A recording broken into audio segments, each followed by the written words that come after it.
Hoje o tema do Viola, Causa e Prosa é um tema misterioso.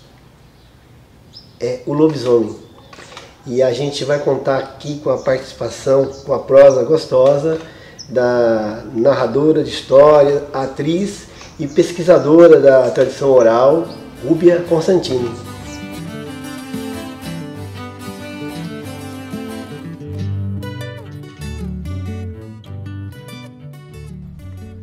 Bom, eu tô aqui com essa máscara fofinha de Joaninha, mas a minha prosa com vocês hoje não é assim tão fofinha. Então eu vou aqui tirar a máscara, que nesse momento a gente precisa dela, né? A lenda do lobisomem, aos quatro cantos, ela insiste, persiste e se espalha como verdade.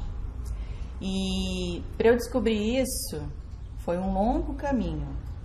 Desde pequenininha, assim, eu ficava intrigada quando eu ouvia essas lendas. E eu nasci numa cidade grande, vivi lá longos anos da minha vida. E aí faz 4 anos que eu migrei para uma cidade bem pequenininha. E às vezes gera um espanto, assim, essa minha escolha. E eu só tô falando isso um pouquinho pra gente entender, assim, esse meu fascínio por essas lendas e como eu cheguei nesses mistérios do lobisomem. Eu ficava intrigada, assim, porque lá de onde eu vim, onde eu nasci e como eu fui criada, sempre ficavam com essa coisa de que isso é mentira, isso não existe, é lenda, né? Essa coisa de ficar reforçando e afirmando que tudo isso faz parte de um imaginário, que é mentira. E isso sempre me incomodou um pouco, assim. E aí eu cresci, eu fui para as artes, eu fiz várias andanças pela dança, pelo teatro, até que num momento eu descobri a arte de contar histórias, descobri toda essa força da tradição oral. E no momento que eu fui fazer uma narração artística, a minha mãe me olhou fazendo aquilo, depois de já ter me visto em várias outras coisas, e me disse: nossa, Rúbia, que engraçado isso que você escolheu fazer agora, porque isso aí era o que a sua avó fazia. E aquilo foi uma revelação para mim, porque eu convivi com a minha avó até os 15 anos, na cidade, e eu entendi naquele momento que essa migração, né, de toda a família dela, que saiu da roça, que saiu do sertão e foi para a cidade grande com a família toda em busca de uma vida melhor, foi como que um fechamento desses portais. Ela se calou, né? E ela nunca me contou essas histórias. Então, eu não fui uma neta que ouvi da boca dela tudo isso. E aí, nesse momento que minha mãe me fala isso, me dá uma sensação de que eu tinha que fazer um caminho de volta para casa, em homenagem a essa minha avó, ou em honra a essa minha avó. E foi isso que eu fiz. E então, agora aqui eu peço licença a todos esses ancestrais e a todas as pessoas que eu encontrei dessa tradição, que me contaram e que adentraram os meus ouvidos, e que eu posso estar aqui hoje, nesse convite, nesse projeto lindo que o Moreno está fazendo, Viola, Causa e Prosa. Até me sinto assim, bem lisonjeada, porque parece que eu nem sabia que eu tinha esse lugar, porque foram grandes anos, né, desse caminho de volta, assim. Então, essa licença eu sempre peço, porque foram essas pessoas e todas as que eu encontrei pelo caminho que me proporcionaram estar aqui e saber da potência que a tradição oral e que todo esse caminho da cultura popular tem. Então, para a gente ir pro assunto, que é um assunto que parece que mete medo, né? O lobisomem, Eu vou contar um caso que quem me contou foi o meu maior professor de lobisomem. Eu conheci esse senhor que se chama Bento Pinheiro, e eu acho que todas as pessoas no mundo deviam conhecer o seu Bento Pinheiro. Ele vive num ermo lá de Joanópolis, e as histórias que ele tem com lobisomem são infinitas, e ali naquele momento eu tive certeza, e hoje eu acredito piamente que o lobisomem existiu e vai continuar existindo, e ele faz parte da nossa vida, assim, né? Então, ele me disse lá, nesse encontro, que o pai dele, vários anos da vida, queria virar lobisomem, ele queria ser lobisomem. E era uma coisa que ele achava engraçado, e ele falava, não, mas a gente escuta ali que tem um jeito de virar lobisomem. E o jeito era assim, diz que se você sai numa noite, né, assim, de lua cheia, e você encontra um monte de bosta de cavalo, se você rolar naquela bosta de cavalo, você vira lobisomem. Então, ele me contou que o pai dele, por várias luas cheias, saía com um amigo e fazia isso, na esperança de que funcionasse e que ele virasse lobisomem. Só que vários momentos, né, tipo, várias vezes, e nada do pai de seu Bento Pinheiro virar lobisomem. E aí eles chegaram à conclusão de que não era assim, que isso sim era uma coisa que foi passada aí só para as pessoas se divertirem, porque para ser lobisomem de verdade tem que nascer com essa sina. E essa sina, ela pode vir de algumas formas. Uma é, se você nasce o 7º filho de uma família que já tem 6 meninas. E aí você nasce menino, aí você é um lobisomem. Muitos lugares diz que é o 7º. Tem alguns lugares espalhados aí pelo Brasil que diz que é o 8º. Então, assim, pode ser que você encontre um lobisomem que seja o 7º, pode ser que você encontre um que seja o 8º. Então, não sei, né? Melhor tomar mais cuidado. E a outra coisa que diz que dá para ser lobisomem também é se você, por algum motivo, assim, foi amaldiçoado no decorrer aí da sua vida, e essa maldição vem assim, meio que aparece, né? Você começa a ver que uma pessoa fica mais estranha, que ela começa a ficar com umas olheiras mais profundas, começa a mudar assim a feição dela, o jeito que ela interage com as pessoas, pode ser que ela tenha recebido essa maldição.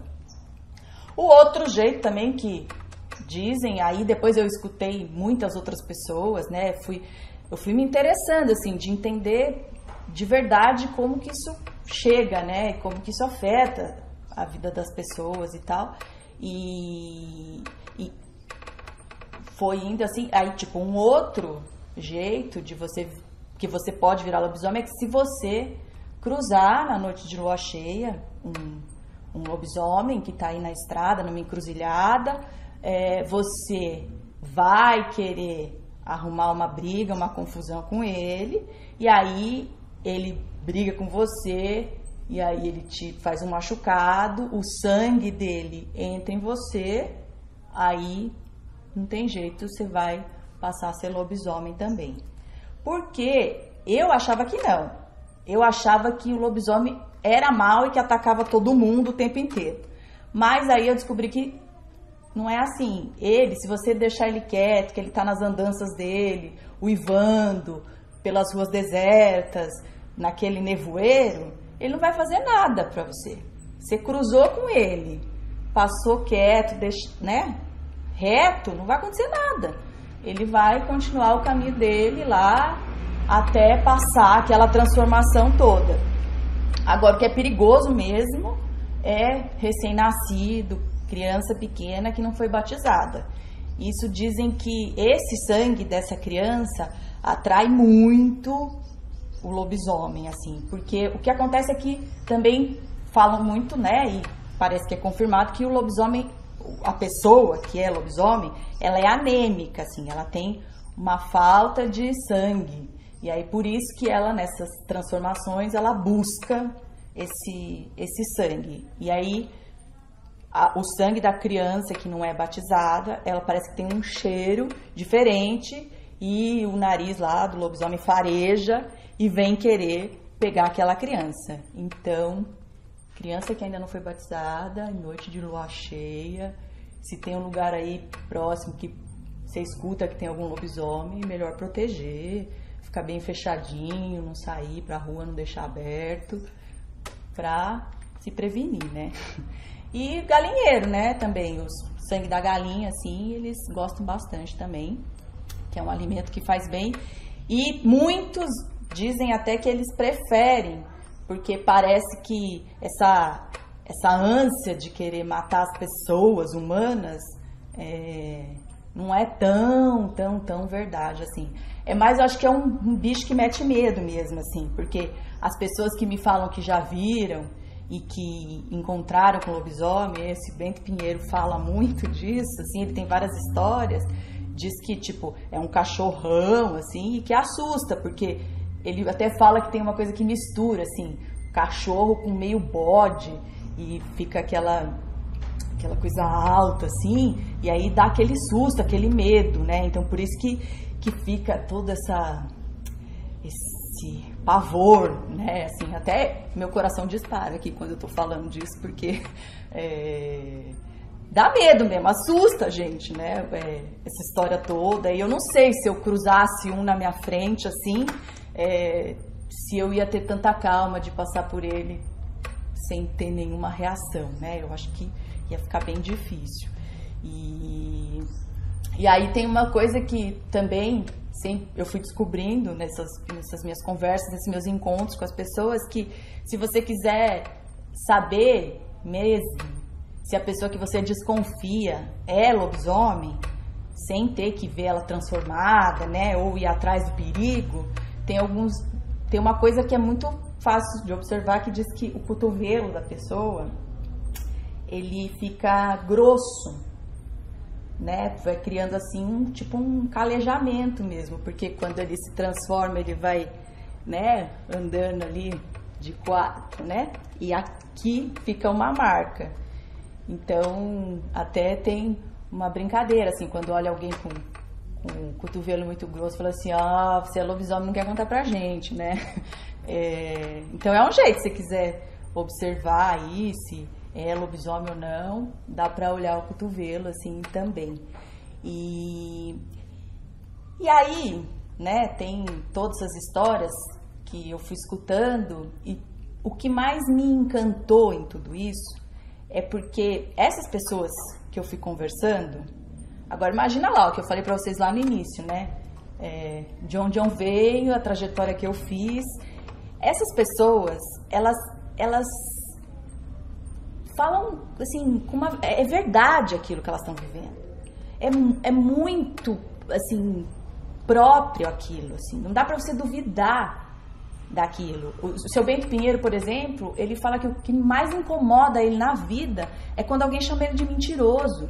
Porque ele fala, eu não minto, eu não sou mentiroso. Por que eu ia falar que eu vi o lobisomem, que eu tenho essas histórias com o lobisomem, que ele aparecia aqui perto de vez em quando, se não era verdade? Pra que eu ia inventar isso?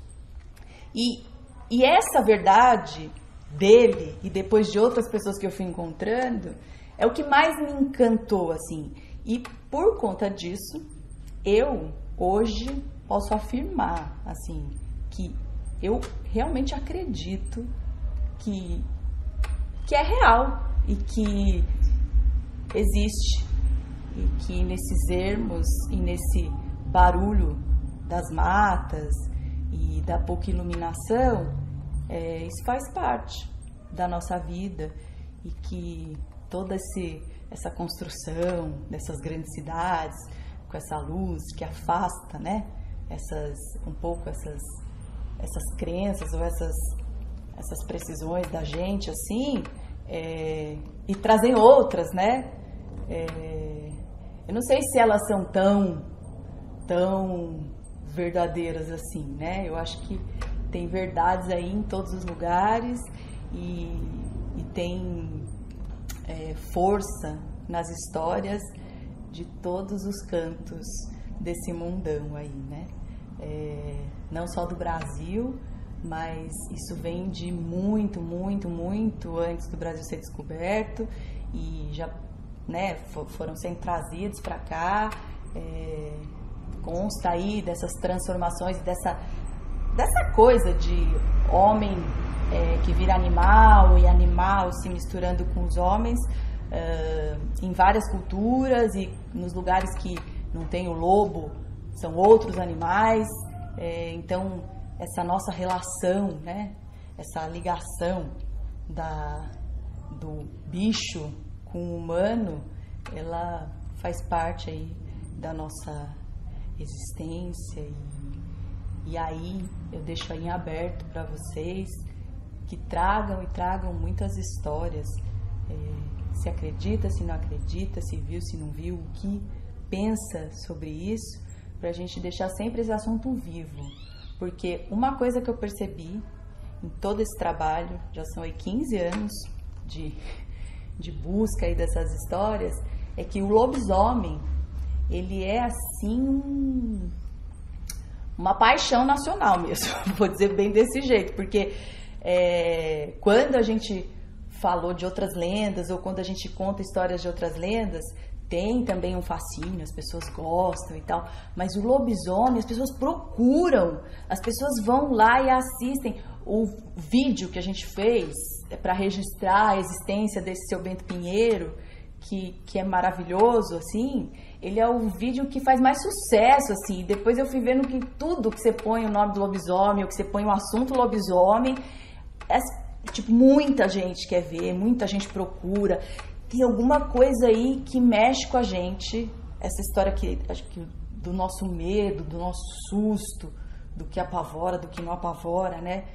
Então, eu acredito e acho que quanto mais a gente deixar viva aí essa poeira, independente se vocês são como eu, que passei a acreditar mesmo, e encontro várias pessoas por onde eu ando que também acreditam e outras que não também, mas independente de você que está vendo isso acreditar ou não, vamos deixar vivo essa conversa, essa prosa, essa história, se é, se não é, se a orelha fica pontuda ou se não, e aí, ó, tudo continua vivo e a gente pode continuar valorizando toda essa tradição, a cultura popular, a nossa vida e a nossa troca nessa arte do encontro, né? Desse encontro que eu ouvi, que sai pela minha voz, que bate no meu coração, que vem na minha cabeça e me traz uma memória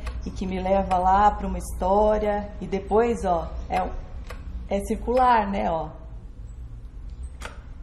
E esse é o meu desejo. Daqui para diante tem causos e músicas e tudo que potencializa essa conversa inicial aqui.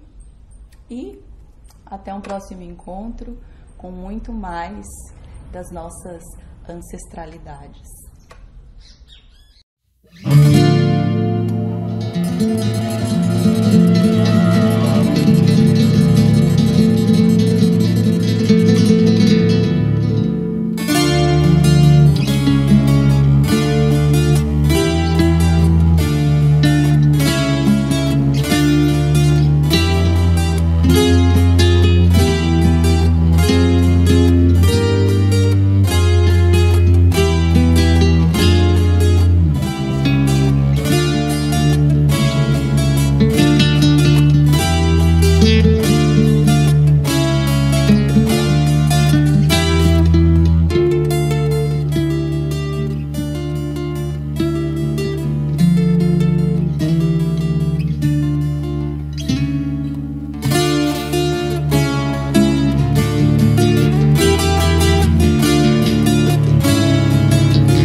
noite, onde os olhos dos bichos vira coisa do outro mundo, nas cismas que o povo tem.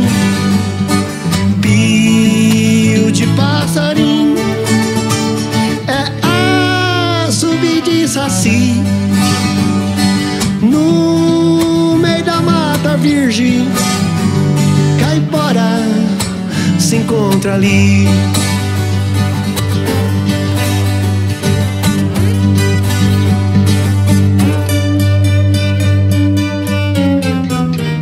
No mato as armas penadas, exército em liberdade, se escurece no sertão, vem medo de assombração, de mula sem cabeça, a porca e o sete leitão, curupira quer o seu pito ou come o seu coração.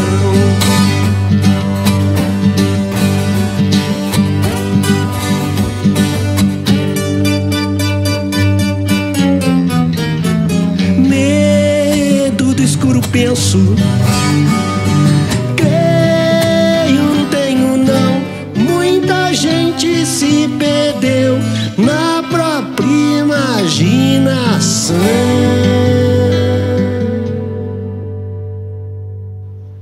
Existe dois tipos de ser, dois tipos de gente que nunca mente nesse mundo.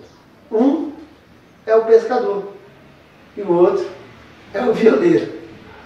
Aqui em São Luís de Paraitinga, da onde eu falo para vocês, tem um senhor que ele tem o dom de ser as duas coisas, pescador e violeiro. O nome dele é Afonso Pinto.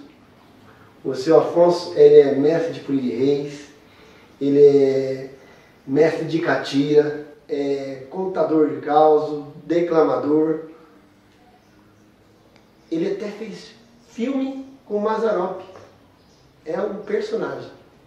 E já agora, bastante velhinho, ele se aposentou e ele pescava todos os dias na beira do rio.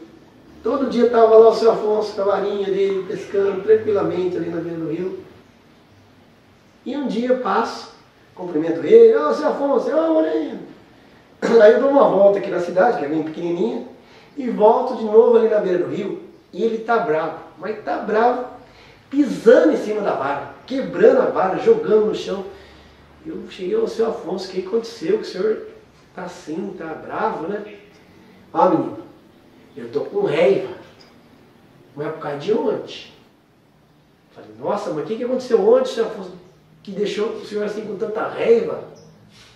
Pois é, olha, você sabe que eu pesco aqui todo dia, tô aqui quietinho, pescando, sossegado, mas ontem uma fisgada forte. Aí, uma fisgada mais forte ainda. Quando eu me dou conta, eu já estou lá no meio do rio com a água por aqui, ó. A água, na verdade, pegava na barriga, mas ele disse que pegou assim. Falei, mas não estava muito cheio o rio? Você não lembra que teve enchente aqui, menino? O rio enche. Falei, tem lógica. Pois é. Aí aquelas fisgadas fortes, eu puxei ela e ela veio. Ela quem? A sucuri. Mas peraí, sucuri aqui no Rio Paraitinga não tem. Menino, você não entende nada de geografia. Os rios aqui é tudo interligado no Brasil. Estava no Amazonas, escorregou o Pantanal, chegou aqui. Né? Falei, tá bom, senhor, tudo bem, o senhor está dizendo. E você sabe que eu ando com o facão aqui, né, menino, para cortar os peixes e tal. Já tirei o facão, parti a bicha no meio. Quando fui ver, ela tinha acabado de comer um bezerro inteiro num rio. Falei, peraí, seu Afonso, a cobra engoliu um bezerro? Mas como isso? Menino, bezerro tem no Brasil inteiro. Ela fez uma boquinha no caminho e chegou aqui. Falei, tá bom, senhor Afonso, tá bom, tem lógica. Aí, estava tudo sujo do sangue do bezerro, fui me afastando dessa cena, me afastando. Quando a minha surpresa, olho para trás, um urso polar. Peraí, seu Afonso, um urso polar? Olha, aqui no Brasil não tem. Se fosse, ó, tamanduá, anta, lobo-guará, sussuarana, cutia, onça pintada, até o lobisomem, se fosse na lua cheia, a gente acreditava. Mas urso polar não tem. Pois é, menino, fiquei com tanta raiva, mas tanta raiva, que eu peguei assim na orelha dele e falei: o que você está fazendo aqui?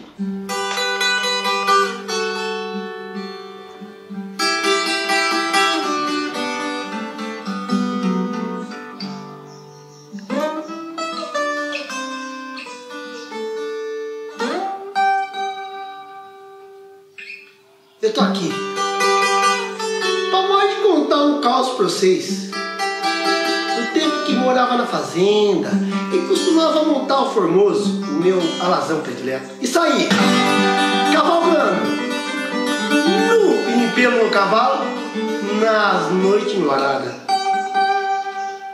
Dias esse bem me lembro, e era de uma lua bem cheia. Lá no galinheiro. Corri pra ver onde que era.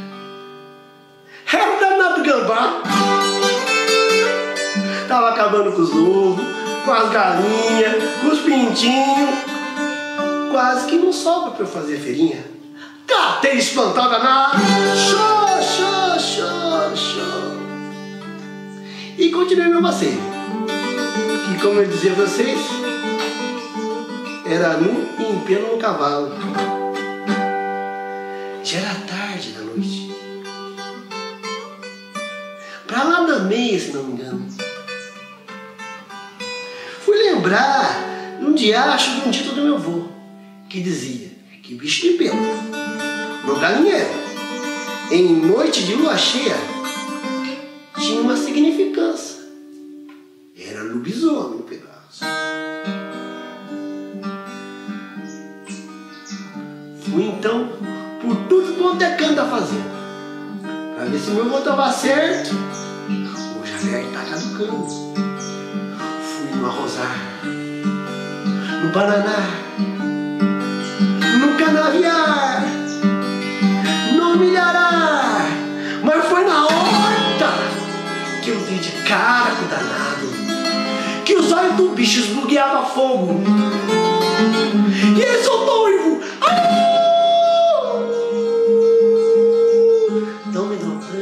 Que foi para um lado e o cavalo Formoso para o outro, e o bicho saiu correndo atrás de mim. O bicho saiu correndo atrás.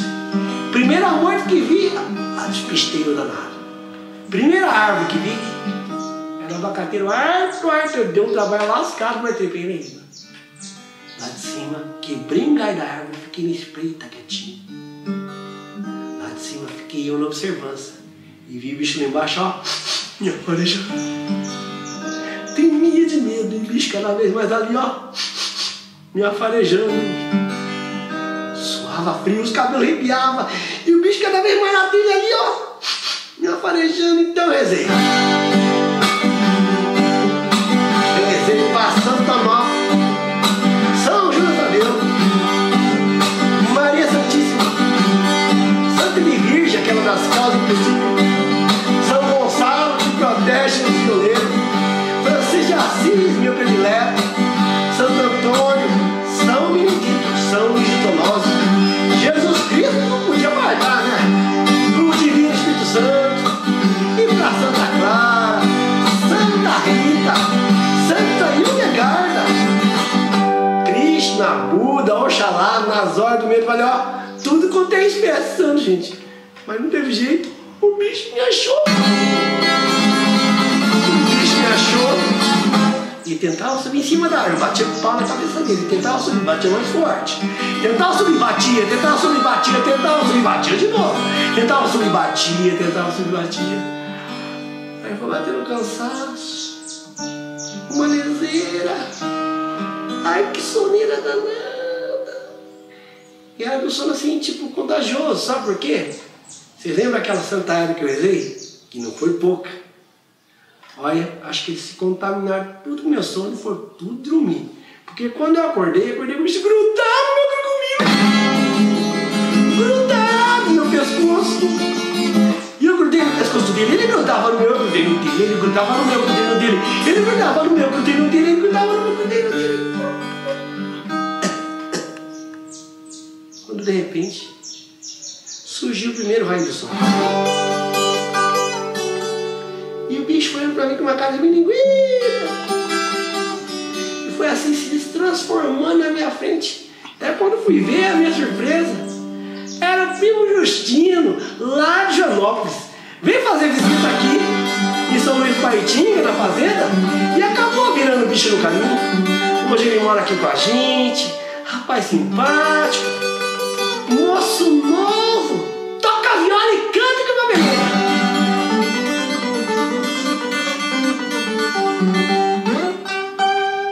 E nas noites de lua cheia, assim como que dessa que está chegando e a outra que se foi, um segredo eu vou contar pra vocês. Os cachorros da fazenda ficam tudo de forca e o primo é que faz a onda. Maria, eu já sou do primo, e boa noite. E boa noite pra vocês também.